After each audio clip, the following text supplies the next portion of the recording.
যুগ যুগ ধরে আমাদের পায়ের জুতা সৌন্দর্য বর্ধন, মেরামত ও তৈরি করার কাজে নিয়োজিত আছে মুচি সম্প্রদায়। সে মুচি সম্প্রদায় একটি অবহেলিত শ্রেণী। এরা আমাদের খুবই পরিচিত, কিন্তু এদের সম্পর্কে আমাদের ধারণা খুবই সংকীর্ণ। যে মুচিরা আমাদের জুতার ময়লা পরিষ্কার করে চকচক করে দেয়, কিন্তু তাদের জীবন অতটা চকচকে নয়। ক্ষুদ্র পেশার এসব হতদরিদ্র আলো আর আধারের মাঝে কিভাবে টিকে আছে তা জানাবো আজকের এই ভিডিওতে। কি নাম? আমার নাম রমেশ। কত বছর ধরে এই পেশায় আছেন? আমরা ছোটবেলা থেকে কাজ করছি। নতুন প্রজন্ম এই কাজ আর করছে না তো? আগলে তবে করবে, নাহলে করবে না। শুরু করা যাক।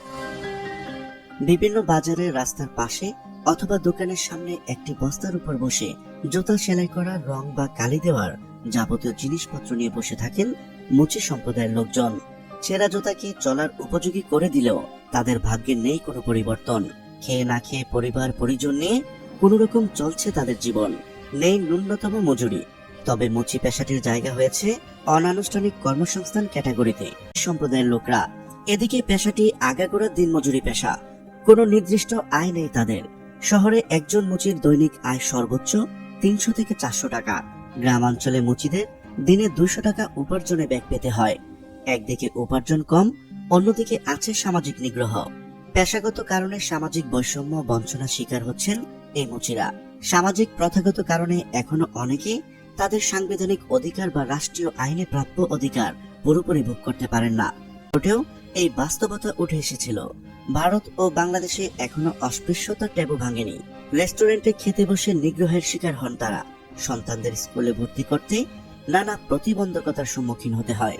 মুচি সম্প্রদায়ের মাত্র 15% প্রাথমিক স্তরে শিক্ষা রয়েছে। 12% পার করেছেন মাধ্যমিক স্তর। উচ্চশিক্ষা নেই বললেই চলে এই মুচি সম্প্রদায়ের মধ্যে। মুচিকে আমাদের দেশে একটু নিচু করে দেখলেও উন্নত বিশ্বে এটি অন্যান্য পেশার মতো গণ্য করা হয়। যেমন যুক্তরাষ্ট্রের সাবেক প্রেসিডেন্ট আব্রাহাম লিঙ্কন বিশ্বের সেরা রাজনীতিবিদদের একজন। তার বাবাও একজন মুচি ছিলেন।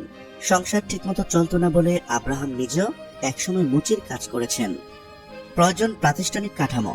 পরিবর্তিত পরিস্থিতির কারণে দিন দিন মুচিদের ঐতিহ্যবাহী এই পেশা বদলে যাচ্ছে। পেশা বদল করে ভাগ্য পরিবর্তনের দিকে ঝুঁকছেন মুচিদের পরবর্তী প্রজন্ম।